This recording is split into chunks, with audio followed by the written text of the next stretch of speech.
তিনি বলেছেন, আমি এই রাতে দাজ্জালকে দেখেছি। নবীজি এই রাতে দাজ্জালকে দেখেছেন এবং তিনি দেখেছেন মালিক নামক একজন ফেরেশতাকে। তিনি বলেছেন এই মালিক মূলত কে? জিবরিল আমিন বলেছেন এই মালিক হচ্ছে জাহান্নামের রক্ষাকারী ফেরেশতা, জাহান্নামের চিফ অফ কমান্ড। তিনি মালিকের কাছে অনুমতি নিয়েছিলেন জাহান্নামের একটু উকি দিয়ে দেখার জন্য। নবীজি বলেছেন আমি উকি দিয়ে দেখেছি জাহান্নামে, সেখানে সবচেয়ে বেশি অধিবাসী হচ্ছে নারী জাতি। জাহান্নামের সবচেয়ে বেশি অধিবাসী হচ্ছে নারী জাতি। তার মানে এই উম্মতে মুহাম্মাদির একটা বড় অংশের মেয়ে জাহান্নামে যাবে, অন্য উম্মতের নয়। এই উম্মতে মুহাম্মাদির একটা বড় অংশের মেয়েরা জাহান্নামে যাবে। অর্থাৎ এই উম্মার মেয়েদের সাথে শেষ জামানায় এমন কিছু হবে যার ফলে মেয়েরা ঈমান ইসলাম পর্দা ধরে রাখতে পারবে না। সেটা কি হচ্ছে সেটা আপনারা বুঝে নেন। আমাদের ব্যাখ্যা সেটা হচ্ছে এখনকার ফ্যামিনিস্ট রেভলিউশন, যেটা মেয়েদেরকে আর ঘরে রাখতে দেয়নি, মেয়েদেরকে নগ্ন করে রাস্তায় নিয়ে এসেছে। এই সেই রেভলিউশন যেটার কারণে শেষ জামানার বেশিরভাগ মেয়ে জাহান্নামে যাবে ইল্লা মাশাআল্লাহ। এরপরে নবী সাল্লাল্লাহু আলাইহি ওয়াসাল্লাম বলছেন আমি আরও অগ্রগামী হলাম, আমাকে দেখানো হলো এক শ্রেণীর মানুষ, তাদের হাতের নখগুলো হচ্ছে তামা দিয়ে তৈরি হাতের নখগুলো। এই নখ দিয়ে তারা তাদের গাল আঁচড় দিচ্ছে এবং গোশত তুলে খাচ্ছে। আমি জিজ্ঞাসা করলাম ইয়া জিবরিল এরা কারা? জিবরাইল আলাইহিস সালাম বললেন এরা হচ্ছে আপনার উম্মার সেই সব ব্যক্তি যারা গীবত, পরনিন্দা এবং চগলখড়ি করত। আশা করা যায় আমরা এগুলো থেকে শিক্ষা গ্রহণ করবো ইনশাআল্লাহ। অর্থাৎ এই উম্মার, মনে রাখবেন মেরাজের এই শাস্তিগুলো মূলত এই উম্মার জন্যে। অর্থাৎ এই উম্মতের মধ্যে একটা মহামারী থাকবে, গীবতের মহামারী, পরনিন্দার মহামারী এবং অন্যের দোষ চর্চার মহামারী থাকবে এই উম্মার মধ্যে। এই কারণেই বারজাখী জীবনে তাদের এই শাস্তি হবে। তিনি আরও সামনে গেলেন, তাকে দেখানো হলো এক শ্রেণীর মানুষ যাদের সামনে দুইটা প্লেট দেওয়া আছে, দুইটা থালা। একটা থালায় আছে অত্যন্ত সুস্বাদু গোশত, আর একটা থালায় আছে নোংরা দুর্গন্ধযুক্ত গোশত।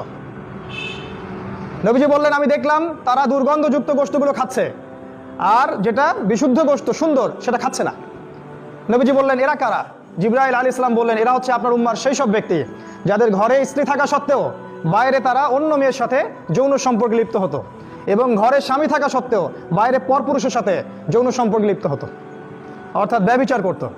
অর্থাৎ এই উম্মার মধ্যে আরেকটা মহামারী ছড়াবে, সেটা হলো এই ব্যভিচারের মহামারী, জিনা এবং পরকীয়া ব্যভিচারের। আপনি খেয়াল করে দেখেন সারা দেশের অবস্থা দেখেন, ডিভোর্স দিন দিন বাড়ছে, ব্যভিচার দিন দিন বাড়ছে, ধর্ষণ দিন দিন বাড়ছে, জিনা লাইসেন্স দেওয়া হচ্ছে। সুবহানাল্লাহ। নবী সাল্লাল্লাহু আলাইহি ওয়াসাল্লাম বলেন আমি আরও সামনে গেলাম, আমাকে দেখানো হলো এক শ্রেণীর মানুষ রক্তের নদীতে সাঁতার কাটছে এবং তাদের মাথা পাথর দিয়ে আঘাত করে ফাটিয়ে ফেলা হচ্ছে। আযাব। নবীজি বলেন এরা কারা? জিবরাইল আলাইহিস সালাম বলে এরা হচ্ছে আপনার উম্মার সেই সব ব্যক্তি যারা দুনিয়াতে সুদ খেত, যারা সুদের সাথে সম্পৃক্ত ছিল। হয় সুদ খেত, না হলে সুদ দিত, না হলে সুদের সাক্ষী থাকতো, না হলে সুদের কথা লিখে রাখতো। কোনো না কোনোভাবে তারা সুদের সাথে সম্পৃক্ত ছিল। তারা যেমন সুদের মধ্য দিয়ে মানুষের রক্ত চুষে খেয়েছে, ঠিক আজকে ওদেরকে রক্তের নদীতে ফেলে মাথা ফাটিয়ে দেওয়া হচ্ছে। তিনি আরও বললেন আমি সুদখোরদের মধ্যে একজনকে দেখলাম যে সাঁতার কাটছে এবং নদীর কিনারায় গিয়ে পাথর খাচ্ছে, পাথর। জিবরাইল আলাইহিস সালাম বলেন এরাও ছিল সুদখোরদের এক শ্রেণী যারা সুদের ব্যাপারে বেশি অগ্রগামী ছিল। নবীজি বললেন আমি দেখলাম আরও অগ্রগামী হয়ে এক শ্রেণীর মানুষ যারা ফসল ফলাচ্ছে এবং ফসল দ্রুত ফলে যাচ্ছে, খুব দ্রুত তারা ফসল কেটে ফেলছে, আবার ফসল গজাচ্ছে, এভাবে কন্টিনিউয়াসলি চলতে আছে। আমি বললাম এরা কারা? জিবরাইল আলাইহিস সালাম বললেন এরা হচ্ছে আপনার উম্মার সেই সব মুজাহিদ ফি সাবিলিল্লাহ যারা আল্লাহর পথে জিহাদ করেছিল, যাদের নেকি আল্লাহ পাক দিয়েছেন 7 থেকে 700 গুণ পর্যন্ত, 7 থেকে 700 পর্যন্ত, যাদের ফসলের বীজ বোনার সাথে সাথেই তাদের ফসল ফলে যাচ্ছে। আল্লাহ পাক যেন আমাদেরকে তার পথে দাওয়াত এবং জিহাদ অব্যাহত রাখার তৌফিক দান করেন, আল্লাহুম্মা আমিন। নবীজি দেখলেন আরও সামনে গিয়ে এক শ্রেণীর মানুষ শুয়ে আছে, তাদের মাথা পাথর দিয়ে ফাটিয়ে দেওয়া হচ্ছে, মাথার টুকরা টুকরা হয়ে যাচ্ছে এবং পাথরটা দূরে চলে যাচ্ছে। ফেরেশতারা পাথরটা আনতে যাচ্ছেন, এই সময়ের মধ্যে মাথাটা আবার জোড়া লেগে যাচ্ছে। নবীজি বলেন এই শাস্তি কি জন্যে? ফেরেশতারা বললেন এই শাস্তি হচ্ছে এই কারণে তারা ফরজ নামাজে অবহেলা করত, নামাজ না পড়ে ঘুমিয়ে থাকতো। তারা ফরজ সালাতে অবহেলা করত এবং নামাজ না পড়ে ঘুমিয়ে থাকতো, এই জন্য তাদেরকে এই শাস্তি দেওয়া হচ্ছে। মনে করিয়ে দিই আমাদের নবী মুহাম্মদ সাল্লাল্লাহু আলাইহি সাল্লামের জীবনের শেষ ওসিয়ত হচ্ছে আসসালাত ওয়া মা মালাকাত আইমানুকুম, সালাতের ব্যাপারে সতর্ক থাকবে এবং তোমাদের অধীনস্থদের ব্যাপারে সতর্ক থাকবে। এই সালাতকে কায়েম করার জন্য 23 বছর নবীকে সংগ্রাম করতে হয়েছে। আর আজকের মুসলিমরা 90% মুসলিমের দেশে 90% মুসলিমই সালাত পড়ে না। আর যারা সালাত পড়ে তারা জানে না আমি কি পড়ছি, তারা আসলেই জানে না কি পড়ছে। তারা মনে করে আমরা একটা ফিজিক্যাল ব্যায়াম করছি। হাজারে আমার মনে হয় 10টা মানুষ পাওয়া যাবে না যারা সলাতের A to Z অর্থ বলতে পারবে, সে আল্লাহর সাথে কি বলছে এটা অর্থ বলতে পারবে। সতর্ক হয়ে যায়, আল্লাহ পাক তৌফিক দান করুন। নবী সাল্লাল্লাহু আলাইহি ওয়াসাল্লাম আরও বললেন, আরও সামনে গেলাম, দেখানো হলো যে এক শ্রেণীর নগ্ন মানুষ, আমরা যেটাকে বলি আন্ডারওয়্যার পরে আছে, এবং তাদেরকে জারি এবং জাক্কুম নামক দুইটা খাবার দেওয়া হয়েছে। জারি হচ্ছে জাহান্নামের পাথর, আর জাক্কুম হচ্ছে জাহান্নামের কাঁটাযুক্ত ফল। তারা সেগুলো খাচ্ছে। নবীজি বললেন, এরা কারা? জিবরাইল আলাইহিস সালাম বললেন, এরা হচ্ছে আপনার উম্মার সেই সব ব্যক্তি যাদের জাকাত দেওয়ার সামর্থ্য ছিল কিন্তু তারা জাকাত দিত না। আমি আবার বলছি, তারা আপনার উম্মার সেই সব ব্যক্তি যাদের জাকাত দেওয়ার সামর্থ্য ছিল কিন্তু তারা জাকাত আদায় করতো না।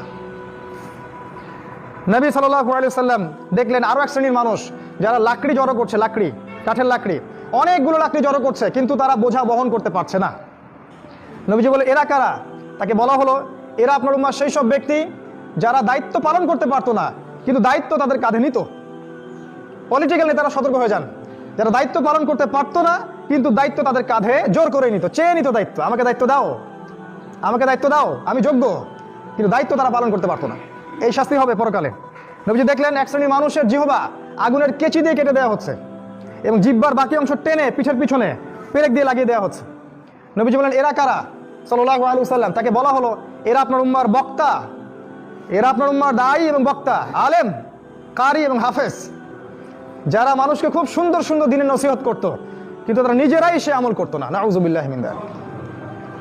আল্লাহ পাক বলেছেন, লিমা তাকুলুনা মা লা তাফআলুন, তোমরা এমন কথা কেন বলো যেই কাজ তোমরা নিজে করো না। আজকের এই উম্মার, আমাদের এই জাতির সবচেয়ে বড় সমস্যা, আমরা এমন এক শ্রেণীর ওলামায়ে কেরাম তৈরি করতে পারে নাই যারা কথা এবং কাজে মিল আছে। কথা এবং কাজে 100% মিল থাকলেই সে আলেম, কথা এবং জানা এবং আমলে 100% মিল থাকবে সে একজন আলেম। মিল নাই, আলেম নন, বরং তাদের এই শাস্তি হবে কিয়ামতের মাঠে। নবীজি আরও দেখলেন একটা দুর্গন্ধ বের হচ্ছে। জিজ্ঞাসা করা হলো, কোন দুর্গন্ধ? তাকে বলা হলো, এটা জাহান্নামের রক্ত পুজের দুর্গন্ধ। তারপর একটু পর তাকে তিনি সুগন্ধ পেলেন। জিজ্ঞাসা করলেন, এটা কিসের সুগন্ধ? নবীজিকে বলা হলো, এটা হচ্ছে ফেরাউনের স্ত্রী আসিয়ার জান্নাতের ঘরের সুগন্ধ। ফেরাউনের স্ত্রী আসিয়া জান্নাতে চলে যেতে পারেন। আজকে আমরা যারা মুসলিম পরিবারে জন্মগ্রহণ করেছি তারা জান্নাতের স্বপ্ন দেখতে পারি না। জীবনের উদ্দেশ্য থাকতে হবে সেই জান্নাত। ফেরাউনের স্ত্রীর জীবনের উদ্দেশ্য ছিল সেই জান্নাত।